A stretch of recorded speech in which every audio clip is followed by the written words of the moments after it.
Hey, so let's talk about right now. Does it ever feel like we're all just navigating a world that's in constant, crazy motion? Like the old maps just don't work anymore? If that sounds familiar, you're going to want to stick around. Today, we are diving deep into something called the Argonaut Manifesto. You know, the mythologist Joseph Campbell just nailed it with this line. It so perfectly captures that modern feeling, doesn't it? This sense that we're all just plummeting into the unknown without a net. It's a pretty dramatic thought for sure, but it really sets the stage perfectly for what we're about to explore. And this feeling, this free fall, it's not just about things being uncertain. It actually points to this really fundamental paradox, something at the very heart of what it means to be human today. Okay, so check this out. On one hand, you've got the philosopher Kierkegaard, who said life has to be lived forwards. We have to take that next step, even when we can't see the path.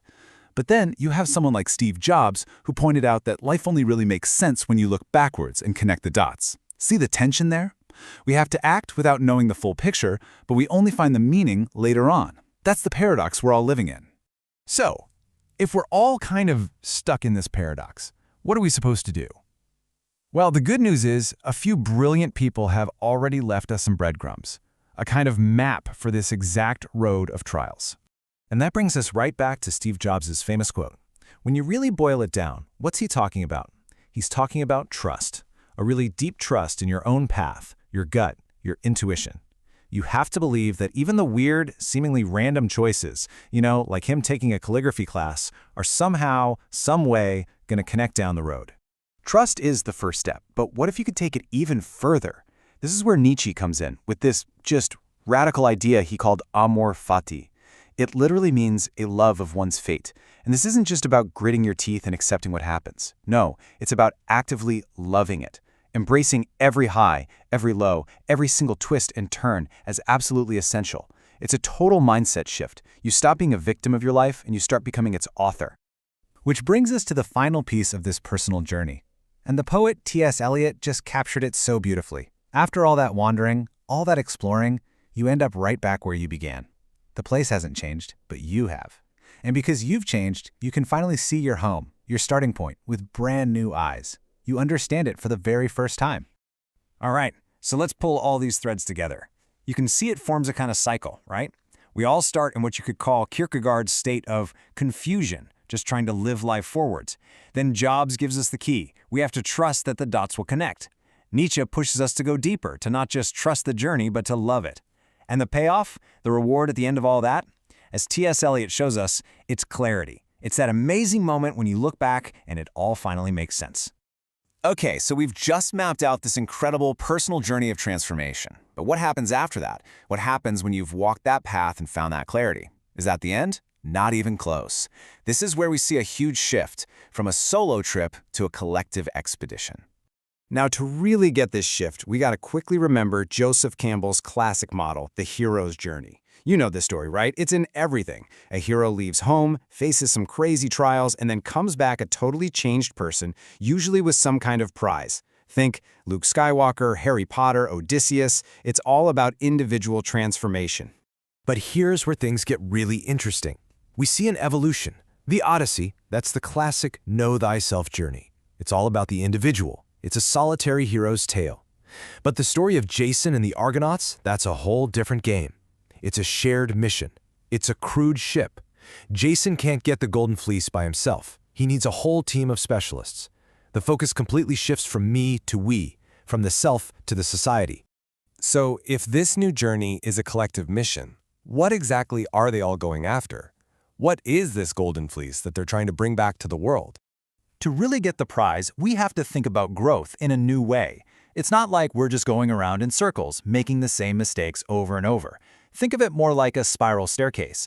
We might keep coming back to the same big themes in our lives, purpose, love, whatever, but each time we circle back, we're at a higher level. We're seeing it with more wisdom, more consciousness. We're spiraling up. And this idea of growth gets even cooler. It's not just a spiral, it's also fractal. What does that mean? It means the same patterns repeat at every single scale. The way one person has a breakthrough can actually mirror the way an entire society evolves. A tiny personal insight can hold the blueprint for a massive collective shift. It's pretty mind-blowing. Okay, so with all that in mind, we can finally define the Golden Fleece. It is not some personal trophy to hang on the wall. It's a type of sovereign wisdom. It's a tangible gift that the crew brings back to heal and reboot a culture that's gotten stuck. Its entire purpose is to serve the whole community. So what does a golden fleece look like in our world today?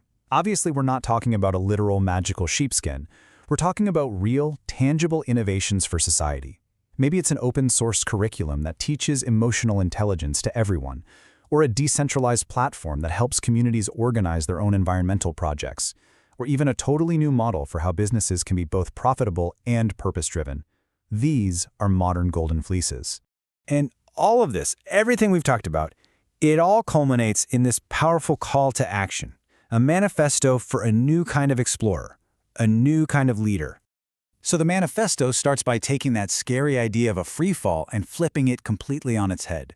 It says, yeah, we're in a free fall, but it's only a crisis if you're fighting it. The second you choose it, the moment you make it a voluntary act, well, then it's not a crisis anymore. It's an adventure. Then comes the mission statement. And it is crystal clear. The goal is to evolve from the I of the lonely hero to the we of a collective expedition. The point isn't to get personal glory. The point is to bring this golden fleece of coherence, of things making sense again, back to a world that is desperately crying out for it. Now, a mission like this, it needs a very specific kind of crew. The manifesto puts out a call for certain archetypes to come aboard. It calls for the Orpheus types, the storytellers, the messengers. It calls for the Argus types, the builders, the architects.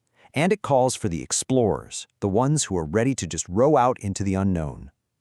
It's looking for specialists who have already done their own solo journey and are now ready to work for a collective purpose. And here's where it all lands. The final, powerful invitation. All the pieces are in place. The map has been drawn. The ship is right there at the dock, waiting. The only thing missing is the crew. It's a call to anyone who feels that fire inside, that enthusiasm, which literally means the God within. If you feel that, the boarding plank is down. And so, really, it all comes down to this one question.